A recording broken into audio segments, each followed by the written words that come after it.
बिस्मिल्लाहिर्रहमानिर्रहीम। शुरू करती हूँ अल्लाह के नाम से जो बड़ा मेहरबान और निहायत रहम करने वाला है। अस्सलाम वालेकुम व्यूअर्स, उम्मीद करती हूँ आप सब खैरियत से होंगे और दुआ करती हूँ आप जहाँ रहें खुश रहें आबाद रहें। आज हम बना रहे हैं स्टू।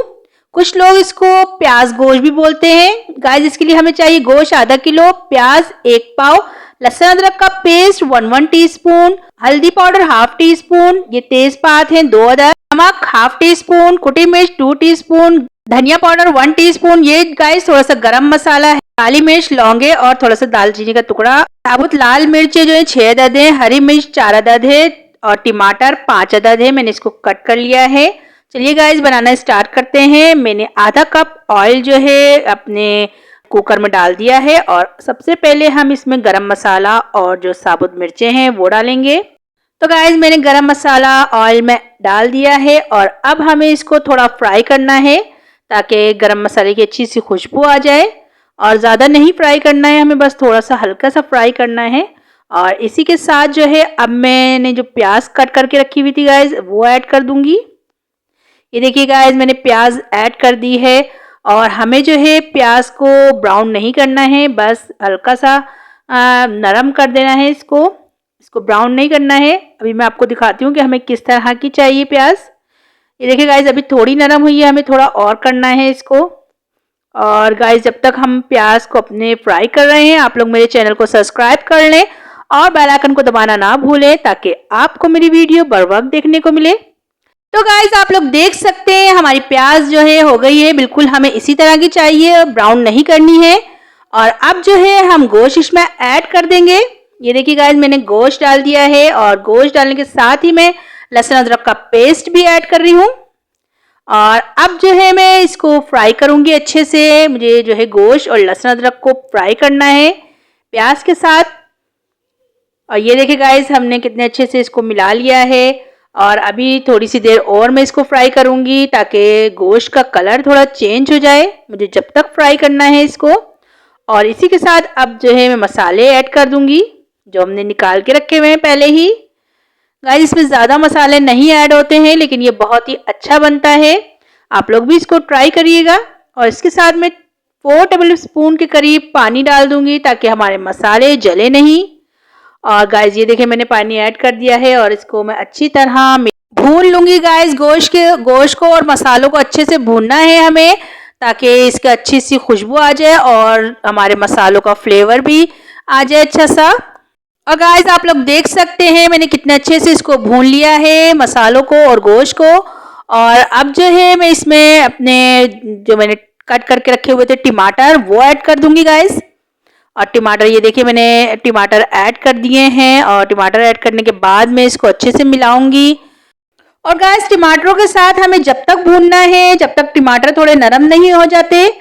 और आप लोग देख सकते हैं मैं किस तरह अच्छे से इसको मिलाते हुए भून रही हूँ। और आपको जो है मीडियम फ्लेम रखनी है, हाई नहीं रखनी। मैंने भी इसको मीडियम फ्लेम पर तकरीबन 2 से 3 मिनट इसी तरह मिलाते हुए चलाया था अच्छी तरह। और ये देख सकते हैं आप लोग कि टमाटर ने पानी छोड़ना शुरू कर दिया है। और अब जो है हमें इसमें पानी ऐड करना है, तकरीबन 1 गिलास मैंने इसमें पानी डाला है। और गाइस ये देखिए मैंने इसमें पानी ऐड कर दिया है 1 गिलास और हमें बहुत ज़्यादा भी पानी नहीं डालना। और अब जो है मैं कुकर को बंद कर दूंगी और मीडियम फ्लेम पर मैं तकरीबन 15 मिनट के लिए कुकर को बंद कर रख दूंगी गाइस, जब तक हमारी सीटी नहीं बोलती। तो गाइस मिलते हैं तकरीबन 15 मिनट के बाद। तो गाइस ये बहुत ही ज़बरदस्त बनता है, आप लोग भी इसको ट्राई करिएगा और मुझे बताइएगा कि आपको मेरी ये रेसिपी कैसी लगी ताकि मेरी भी हौसला अफजाई हो और मैं आपके लिए अच्छी से अच्छी रेसिपी लेके आऊँ।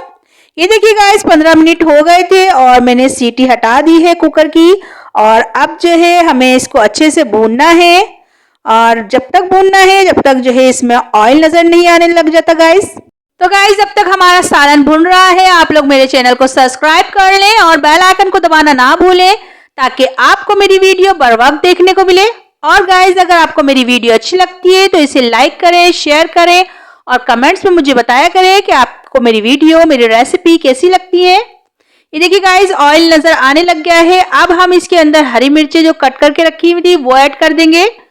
और हरी मिर्चों के साथ भी इसको अच्छे से भूनेंगे ताकि हरी मिर्चों का फ्लेवर और खुशबू अच्छे से हमारे सालन में आ जाए। और गाइस, अगर आपके कोई ख़ास मेहमान आ रहे हैं, आप ये डिश बनाकर उनके सामने रखें तो आपकी दस्तरखान पे सबसे ज़्यादा यही डिश खाई जाएगी। ये देखिए गाइस, माशाल्लाह से हमारे सालन का लुक कितना अच्छा है और ये देखने में जितना अच्छा लग रहा है, खाने में उससे भी ज़्यादा अच्छा होता है। और मैं इसको देखिए किस तरह अच्छे से भून रही हूँ और ये तकरीबन हमारा डन हो गया है। ऑयल आपको दिख रहा होगा कि ऑयल जो है नज़र आने लग गया है हमारे सालन में। और गाइस, इसका कलर देखें कितना ज़बरदस्त है। और अब मैं इसमें हरा धनिया ऐड कर दूंगी और हरा धनिया ऐड करने के बाद मैं इसको अच्छे से इसको मिला लूंगी गाइस, ताकि हरे धनिया की भी जो खुशबू है वो हमारे सालन में आ जाए। और अब जो है मैं इसको 1 मिनट के लिए दम पे रखूंगी और उसके बाद मैं आपको डिश आउट करके दिखाती हूँ गाइस। तो ये देखिए गाइस, हमारे सालन का फाइनल लुक कितना अच्छा है। ये देखने में जितना ज़बरदस्त लग रहा है गाइस, ये बहुत ही अच्छा बना था। आप लोग भी इसको ट्राई करिएगा और मुझे बताइएगा कि आपको मेरी ये रेसिपी कैसी लगी। तो चलती हूँ गाइस, दुआओं में याद रखिएगा। अल्लाह हाफिज।